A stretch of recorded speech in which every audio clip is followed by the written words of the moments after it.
पुस 15 को दिन पिकनिक खान आएको सबै फ्यामिलीहरु हेर्नुस् यति राम्रो रमाइलो गरिराख्नु भएको छ मादल बजाउनु भयो कसले कति राम्रो नाच्नु भयो उता उता खाना पनि पाक्दैछ अनि यहाँ चाहिँ खाना पनि पाक्दैछ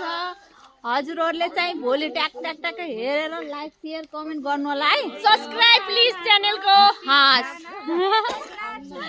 देख्नु भयो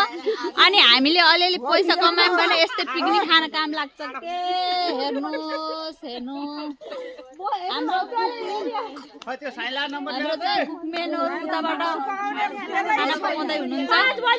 हामी चाहिँ अब खाना खाने हो साँझको 4 बजिसकेको छ अहिले चाहिँ कति बज्यो 4 बज्न हैन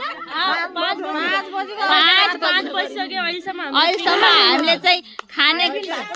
बिहानको खाने कि बेलुकाको खाने त थाहा छैन हामीलाई कति कुन टाइमको हामीले खाना खाने हो थाहा छैन तर चाहिँ हामीले अब चाहिँ खाना खान्छौँ त्यसपछि जान्छौँ घर उहाँ चाहिँ मेरो बजै हुनुहुन्छ है ल